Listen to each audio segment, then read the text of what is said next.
Now we come to that time in our service which we call our Bible study. It's a time in which we take a look at certain passages from the Scriptures that inform and inspire our worship today. Today, being part of this four-part series, our theme is on being healed from our blindness.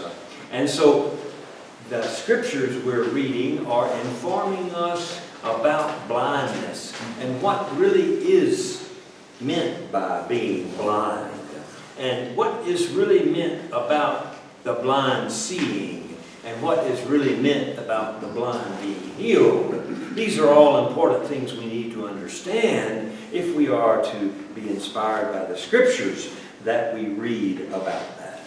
So the first one we have today comes from the book of Isaiah. It's one of the major books of the Old Testament. We read from it quite frequently. Those who have studied it a lot believe that it was probably the favorite book of Jesus. If he had one, he probably read the book of Isaiah more than any other of the Old Testament books that might have been available to him at his time.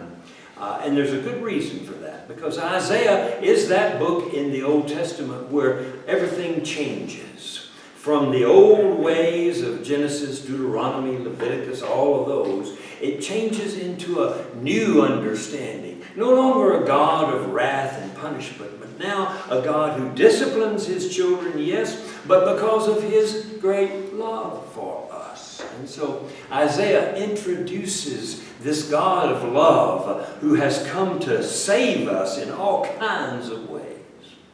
And one of the ways that Isaiah talks about God saving us has to do with the way Isaiah understood how we who live in this world live. Basically, Isaiah understood that humans are born blind, even though we can see with our eyes just fine. But actually, we are born spiritually blind. We can't really see God, and we can't really understand or see the ways of God. So we're all kind of blind, walking around in the dark, trying to figure out things that we cannot see nor can we understand. And so it's a dark world we live in. There's no light in it for us to be able to see by. So Isaiah introduces this idea, and then he goes on to say, but even though we are blind, there's great hope, because God is going to one day open our eyes so that we no longer see only darkness and gloom. So let me read a portion of this passage from Isaiah 29 so you can get a feel for what he was trying to say. Woe to the humans who go to a great effort to hide their plans from God. Woe to those who live and work in darkness and think, well, who sees me anyway? Who will ever know? You turn things upside down, humans, as if the potter were thought to be like the clay. Shall what is formed say to the one who formed it, you didn't make me, I made myself? Can the pot say to the potter, you don't know anything, potter? In a very short time will not Lebanon be turned into a fertile field, and the fertile field seem like a forest? In that day the deaf will hear the words of God, and they are these.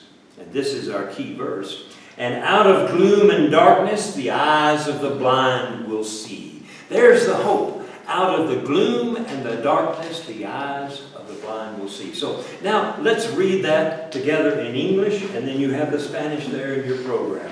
And out of gloom and darkness the eyes of the blind will see. Y los ojos de los ciegos podrán ver desde la oscuridad y la penumbra.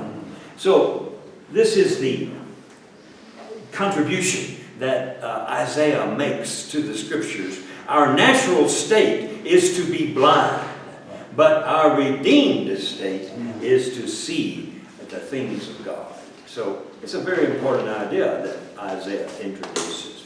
Now we move forward to the New Testament. We go now to the book or the letter of 1 Corinthians, written by the Apostle Paul, and we'll be looking at the second chapter, verses 6 through 10. And in this, Paul takes what hope that Isaiah introduced, this hope that one day we'll be able to see the things of God. He takes that and introduces the idea of the good news, and that is now that has happened. What Isaiah prophesied, that one day persons would be able to see the things of God, has occurred. And now people are able to see the things of God, if they have within them the Spirit of God, the indwelling presence of the Christ. And so, the key verse here is verse 9 out of this passage. And in this, he is quoting an Old Testament quote from the book of Isaiah, very similar to what we just looked at. And he says this, "However it is written, what no eye has seen, nor ear has heard, what no human mind has conceived, the things God has prepared for those who love Him. These are the things God has revealed to us by the Spirit." So that is the key verse. Let's say it together in English. These are the things God has revealed to us by His Spirit. Estas son las cosas que nos han sido reveladas por su Espíritu. So, Paul then basically says it's already happened. It's time now to begin to listen and see within the things that God is revealing to us about who God truly is, about who we truly are, about what the true purpose of our life is. No need for us to walk around in blindness anymore. We can now, through that Spirit, see that which we need to see, because it is God who reveals these things to us. And so we look forward to understanding those things. So the promise of the Old Testament is now a reality in the New Testament. And then that brings us to the Gospel reading for today, which comes from John chapter 9, verses 35 through 41. And as is our tradition, we rise in honor of the Gospel. Let us stand as I read this passage to us.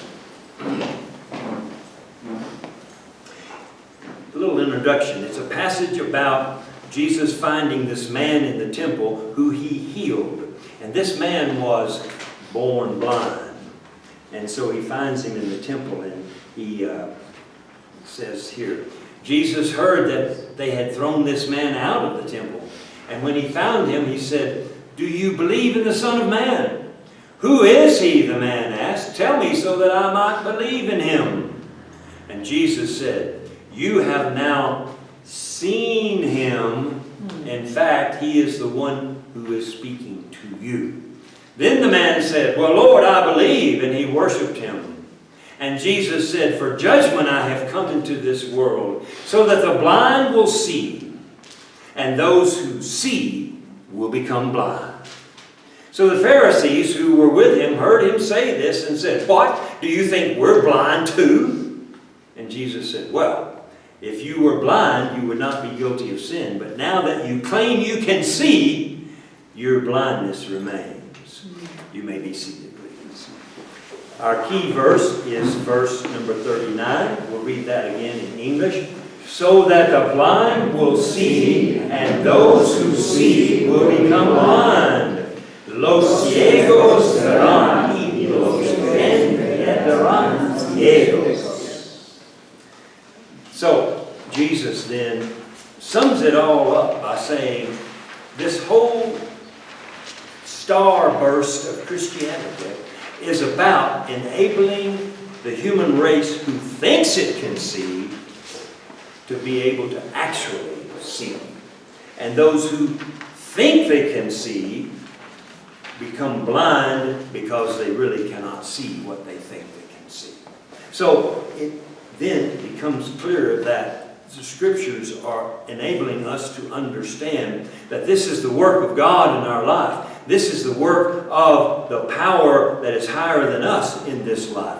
It is the work of enabling us to quit being blind like little kittens, making all kinds of mistakes and not understanding what we're about, to moving on to becoming the full, mature being that we were meant to be, and able to see now what God has in mind for us, why we are here, what we're supposed to be doing, where we're supposed to be doing.